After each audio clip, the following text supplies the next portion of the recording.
please subscribe and don't forget to press the bell icon to get notified whenever we upload a new video. Well, the Mercedes-Benz E-Class is one of the best business sedans out there. And when the latest avatar came to India, Mercedes-Benz surprised us all by launching the long wheelbase variant of it.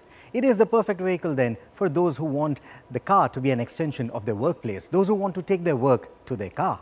But what if you are the kind of person who wants to clearly demarcate work and play? What if you are the kind of person who would want to just hang up that coat, roll up those sleeves and get behind the wheel more often than getting into the back seat? Well, this then could be the E-Class business sedan that you want. Say hello to the E63 S AMG. Its full name is rather long. Mercedes-AMG E63 S 4Matic Plus. But this bloodline or its latest descendant doesn't need an introduction. The E-AMG has been the icon of German muscle cars for over 30 years now. And the E63 S that you see here created headlines last year as the most powerful E-Class that Stuttgart has ever produced. All that headlining power hides behind a familiar face that has 27mm wider cheekbones. The wide-bodied stance is further highlighted with the single-slat grille and the dog bone air dams that are now an AMG trademark. It is a smart and authoritative face, but wait till you see the tail. Its highlight is the near-upright spoiler that is tiny but sharp like a katana sword. It isn't meant to slice through wind though, and instead creates a lot of downforce on the rear axle. Oh, and the E63 AMG now has 2 live axles, and those give it the 4Matic Plus badge on the gills. The distance between the wheels that these axles are mated to isn't as long as the new E-Class that the bosses are driven in, but the E63 is based on the shorter wheelbase variant that is sold globally.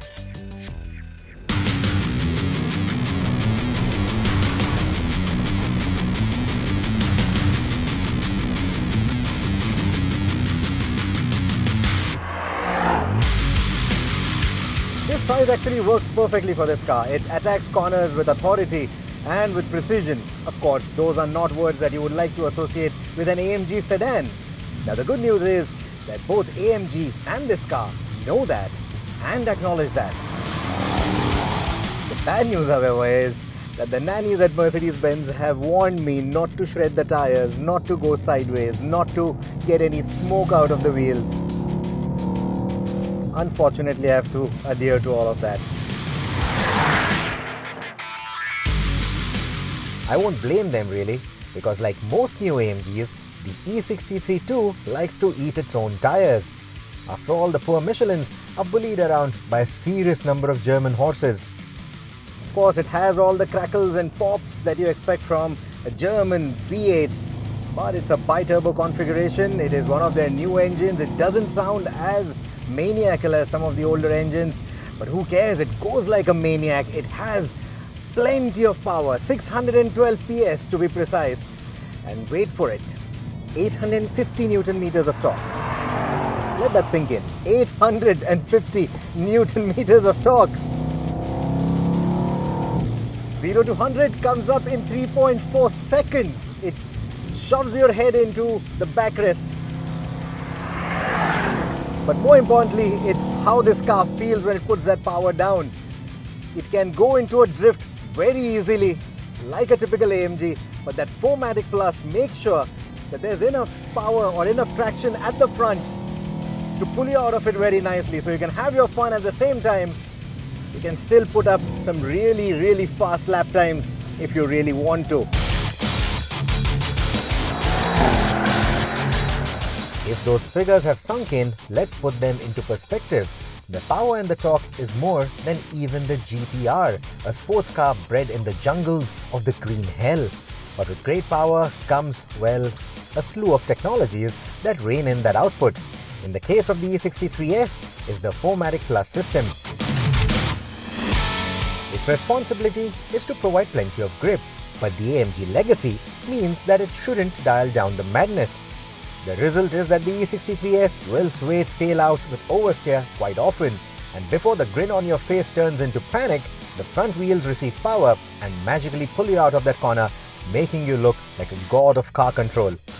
Well, and if you indeed are a god of car control, then there is another tool that you may like. Stuff like a launch control is for the serious buffs, people who want to leave their mark on the lap time charts. But for people who want to leave their mark on every corner, this car also gets a drift mode. In God mode terms, it completely turns off traction control, and all the 612 PS is then fed to the rear wheels only. We were strictly warned against it as if it were a door to hell itself. Or maybe it is. Rear wheel driven control of 612 horses won't be a trot in the park even if you want it to be. There is a race mode too, which significantly dials down the traction control but keeps the all-wheel drive system alert. But to save the tires, we were forced to stick to the driving mode fit for mortals, the Sport Plus, which too can be quite a handful if you don't come to terms with the 2-ton car. That said, the new E63 is quite agile than the outgoing model, but can make its weight evident if you enter a corner too hot. I really like the steering wheel on this as well. The feedback is amazing. It's so unlike a Mercedes-Benz. It's so unlike anything that we've driven that is so big and so powerful. Oh wait, there is of course a BMW that might just do this much better, but that's a story for another day. But this really comes close to the M5. That is the natural rival for this car. It comes close to the M5 as far as the steering feel goes. How it puts down power onto the track, how it behaves on the track is a completely different story. Like I said, I haven't unfortunately yet driven the M5. But this one, if I were to compare it to the earlier EAMG or the earlier M5, this feels a lot sprightlier, it feels a lot more agile, it feels light, it feels very eager to do what it does. The car that I'm driving right now gets steel brakes, but you can also option them with carbon ceramic brakes. So if you're going to frequent the track with this car, then of course those are the brakes to go for. They drop the anchor with authority, but they also take a bit of time to heat up, come up to heat, come up to their optimum performance, and they also take a little bit of time to cool down. If you're going to be using this car mainly out on the road, you're not going to frequent the track, then I think the steel brakes that the car comes with by default are perfectly well matched for the kind of car or the kind of usage that you're going to have. What also needs a bit getting used to is the 9-speed dual-clutch sport gearbox from AMG. While it's pretty telepathic in its automatic operation, the manual mode requires you to be in the optimum zone on the wide rev band to be able to pull quick downshifts. The heads-up display has a rather simple but effective rev counter to help you do just that, until you get a hang of the engine's sweet spots. That said, 2 laps around the BRC were certainly not enough to get used to the might of the new E63, but it was enough to conclude that the car seems like a big leap forward for the AMG sedans. It's more agile, more playful, and safeguards the fun quotient despite being bred on a German racetrack. Can't wait to drive it more out on the road and maybe a lot more laps at a racetrack then.